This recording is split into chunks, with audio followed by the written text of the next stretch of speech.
বর্ষার মৌসুমে চারদিক গাছ পাকা কাঁঠালের সুবাসে সুবাসিত হয়ে পড়েছে। ঠিক এই সময়ে যদি কোনো ধরনের মজাদার কাঁঠালের পিঠা না হয় তাহলে কি চলে? আসসালামু আলাইকুম friends, welcome back to my channel. আশা করি আপনারা সবাই অনেক অনেক ভালো আছেন। আজ আমি নিয়ে আসছি খুবই মজাদার ঐতিহ্যবাহী কাঁঠাল পাতার পিঠা। এই পিঠাগুলো খুব সহজেই আপনারা কম সময়ে মজা করে বানিয়ে নিতে পারবেন। শুধুমাত্র আমার রেসিপিটা ফলো করতে হবে। খুবই স্পঞ্জ এবং খুবই সুস্বাদু এই পিঠাগুলো বানানোর জন্য প্রথমে আমি 1 কেজির মতো চাল ভালোভাবে ধুয়ে ব্লেন্ড করে নিয়েছি এবং ছাঁকনি দিয়ে ভালোভাবে চেলে নিয়েছি। রেডি হয়ে গেল আমার চালের গুঁড়ো। এবার আমি নিয়ে নিচ্ছি কতগুলো কাঁঠালের পাতা, যা ভালোভাবে ধুয়ে মুছে পরিষ্কার করে রেডি করে নিয়েছি।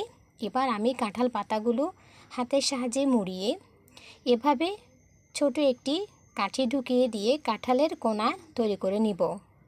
এভাবে সবটা কাঁঠালের কোনা তৈরি করে টোঙ্গা বানিয়ে নিতে হবে। অনেকগুলো কাঁঠালের পাতা দিয়ে এরকম টোঙ্গা তৈরি করে নিতে হবে, যাতে পিঠাগুলো আমার ভাপ দিতে সহজ হয়। কোনো ধরনের তেল মশলা ছাড়াই শুধুমাত্র ভাপে দিয়ে এই মজাদার কাঁঠাল পিঠাগুলো তৈরি করতে হবে। খুবই সুস্বাদু এই কাঁঠাল পিঠা ঘরে বানিয়ে ফেলুন একবার। আমার রেসিপিটা ফলো করুন, খুব সহজেই তৈরি করে নিতে পারবেন। এভাবে পিঠাগুলো যখন ভাপ দেওয়া হবে এতে পিঠার পুষ্টিমান খুবই ভালো থাকবে, কোনো ধরনের পুষ্টিমান নষ্ট হবে না। টোঙ্গাগুলো বানানো শেষ। দেখেন কতগুলো টোঙ্গা আমি বানিয়ে নিয়েছি। আপনাদের পরিবারের সদস্য অনুযায়ী আপনারা কমিয়ে বাড়িয়ে নেবেন। এবার একটি বড় সাইজের কাঁঠাল থেকে আমি হাফ অংশ কাঁঠাল নিয়ে নিয়েছি। এখান থেকে আমি খোসগুলো ছাড়িয়ে নিচ্ছি, এতে আমার রস প্রয়োজন হবে। কাঁঠালের কোষগুলো বেশি শক্ত কিংবা বেশি নরম হবে না, মোটামুটি মাঝারি রকমেরই হবে। ভালোভাবে কোষগুলো ছাড়িয়ে নিচ্ছি। সবগুলো কাঁঠালের কোষ ছাড়ানো হলে এবার আমি ভালো মতো কোষ থেকে রসটা বের করে নিব। মোটামুটি এতটুকু পরিমাণ আমি রস পেয়েছি। এবার আমি দিয়ে দিচ্ছি বড় 1 চামচ পরিমাণ চিনি, দিয়ে দিচ্ছি হাফ চামচ পরিমাণ বেকিং সোডা, দিয়ে দিচ্ছি হাফ চামচ পরিমাণ লবণ এবং দিচ্ছি বড় 1 চামচ পরিমাণ নারকেল পিউরি কিংবা কোকোনাট পিউরি। সবটা এবার দিয়ে ভালোভাবে মিশিয়ে নিতে হবে।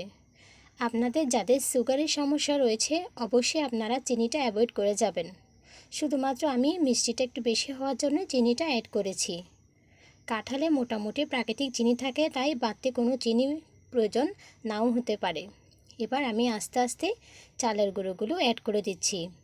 প্রথমে আমি চালের সবগুলো গুঁড়ো অ্যাড করতে যাব না, আস্তে আস্তে অ্যাড করব, যাতে ব্যাটারটা বেশি পরিমাণ শক্ত কিংবা নরম না হয়। এভাবে একটি হ্যান্ড উইচের সাহায্যে প্রথমে অল্প কিছু পরিমাণ চালের গুঁড়ো দিয়ে আমি ভালোভাবে নেড়েচেড়ে মিশিয়ে নিচ্ছি, যাতে একটি স্মুথ সুন্দর একটি ব্যাটার তৈরি হয়। ব্যাটারটি আরও বেশি ঘন করার জন্য এখানে আমি আরও কিছু পরিমাণ চালের গুঁড়ো অ্যাড করব। এভাবে আপনারা বাড়িতে বানিয়ে ফেলুন মজাদার কাঁঠাল পাতার পিঠা। খুব সহজেই মাত্র কয়েকটি উপকরণ দিয়ে মজাদার সুস্বাদু পুষ্টিকর খাবারটি তৈরি করে নিতে পারবেন। শুধুমাত্র আমার রেসিপিটা ফলো করতে হবে। এবার আমি ব্যাটারটা রেডি করে রেস্টে রেখে দিয়েছি 5 মিনিটের মতো। 5 মিনিট পর ফিরে আসছি। দেখুন আমার চালের গুঁড়োগুলো কত সুন্দর ফুলে উঠেছে। এবার আমি এখানে অ্যাড করব একটি ডিম। ডিমটা আমি ফেটিয়ে নিয়ে এখানে মিশিয়ে নিচ্ছি। এটা আপনারা চাইলে নাও দিতে পারেন, শুধুমাত্র পিঠাগুলোর স্বাদটা বাড়ানোর জন্য আমি ডিমটা অ্যাড করছি। হাতের কাছে না থাকলে আপনারা নাও দিতে পারবেন, কোনো সমস্যা নেই। চামচের সাহায্যে ব্যাটারের সাথে ডিমটা ভালোভাবে মিশিয়ে নিচ্ছি। খুব সুন্দর একটি সফট একটি ব্যাটার তৈরি হয়ে গেছে আমার। এবার পিঠাগুলো তৈরি করার পালা। পিঠা তৈরির জন্য আগে থেকে বানিয়ে রাখা কাঁঠাল পাতার টোঙ্গার মধ্যে আমি অল্প করে ব্যাটার দিয়ে দিচ্ছি। সুন্দর করে ব্যাটারটা দিতে হবে, বেশি দিতে যাবেন না। ভাপে সেদ্ধ করার পর মোটামুটি পিঠাগুলো আরও বেশি ফুলে যাবে, তাই আমি সমান করে পিঠার ব্যাটারটি দিয়ে দিয়েছি। এবার উপরে দিয়ে দিচ্ছি কোকোনাট পিউরি বা নারকেল পিউরি। সবটা দিয়ে এবার আমি বসিয়ে দিচ্ছি ভাপে দেওয়ার জন্য। একটি প্যানে আমি সবগুলো এভাবে বসিয়ে দেব। আমি আরেকটি ডোঙ্গায় এভাবে ব্যাটার ভরে দেখাচ্ছি। প্রথমটার মতোই আমি এভাবে ব্যাটারটা বসিয়ে নারকেল পিউরি দিয়ে সবগুলো ভাপে দিয়ে দিচ্ছি। প্রথম থেকে আমি 15টার মতো পিঠা ভাপে দিয়েছি। ঢাকনাটা বসিয়ে দিয়ে এবার ঢাকনার ছিদ্রটি একটি টিস্যুর সাহায্যে আটকে দিব, যাতে পিঠাগুলো ভালোভাবে সেদ্ধ হয় খুব কম সময়ের মধ্যে। মোটামুটি 7-8 মিনিট পর ফিরে আসছি। একটি কাঠির সাহায্যে আমি পিঠাগুলো সেদ্ধ হয়েছে কিনা চেক করছি। দেখুন, কোনো ধরনের ব্যাটার কিন্তু আমার এই কাঠিতে লাগেনি। খুবই সুন্দরভাবে সেদ্ধ হয়েছে মজাদার পিঠাগুলি। এভাবে করে আমি 3-4 বার করে সবগুলো পিঠা বানিয়ে নিয়েছি। রেডি হয়ে গেল আমার মজাদার কাঁঠাল পাতার পিঠা। আপনারা যদি এই পিঠাগুলো বাসায় একবার বানিয়ে না ফেলেন তাহলে খুবই মিস করবেন। খুবই মজার এই পিঠাগুলো বানিয়ে ফেলুন একবার।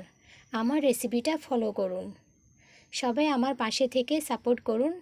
অবশ্যই একটি লাইক, কমেন্ট এবং সাবস্ক্রাইব করে যাবেন।